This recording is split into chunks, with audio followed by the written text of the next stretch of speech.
توی این ویدیو میخوام در رابطه با اینکه ما چطور میتونیم درست بشینیم و درست سازمون رو در دست بگیریم تا بتونیم یک تمرین موثر و مثبتی رو تجربه کنیم صحبت بکنیم. این مسئله مطمئنا اگر من بخوام خیلی خویشتن‌دارانه در موردش صحبت بکنم، من نهایتاً 5 نفر اولی هستم که قرار است در رابطه صحبت بکنم. اگه نخوام بگم اولین نفری هستم. تا الان من که ندیدم کسی در رابطه با این مسئله صحبت بکنه. اما تقریبا تمامی عزیزانی که تشریف میارن سر کلاس یه سوال رو میپرسن، برای اونم این است که ما میتونیم روی زمین هم بشینیم و تمرین بکنیم، و جوابش هم این است که نه، امکانش نیست.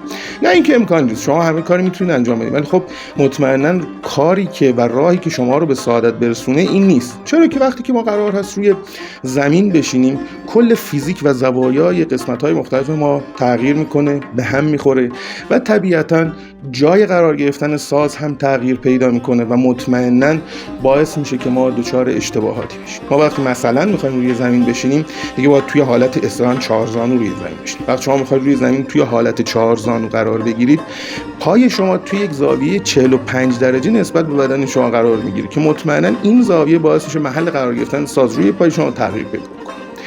حالا اینکه این تغییرات باعث چه تغییرات دیگه‌ای باید بشه که ما در نهایت یک ساز در دست گرفتن سالمی رو تجربه بکنیم، اینها چیزهایی هست که در این مرحله مطمئنا هنرآموز تجربیات و علمش رو نداره. پس بهتر هست که از این مسئله فعلا صرف نظر بکنیم. بر این است که ما وقتی که داریم مراحل فراگیری یک ساز رو طی می‌کنیم، مطمئنا یک دفتر، یک کتاب نوتی هم داریم که باید توی تمرین اون رو دائما نگاه بکنیم، نوت‌ها رو روش بخونیم و وقتی ما روی زمین میشینیم اون دفتر رو احتمال خیلی خیلی زیاد باید روی زمین بگذاریم و برای نگاه کردن به اون کتاب یا اون دفتر باید یک خمیدگی یا یک قوز غیر منطقی رو توی پشت، توی کمر، توی گردن اون ایجاد بکنیم که مطمئنا باعث ایجاد بیماری‌های مفصلی میشه. خب پس تا اینجا ما متوجه شدیم که روی زمین نمیتونیم بشینیم. حالا می‌خوایم روی صندلی بشینیم. چه صندلی مناسب هست برای نشست؟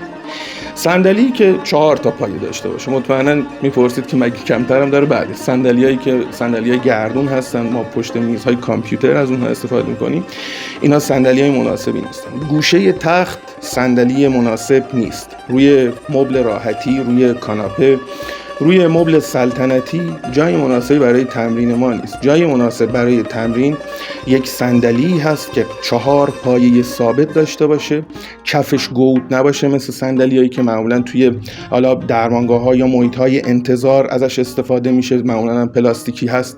کفش نرم باشه، وسعتش جوری باشه که کاملا ما رو در بر بگیره، کوچیک‌تر از سطح مقطع بدن ما نباشه.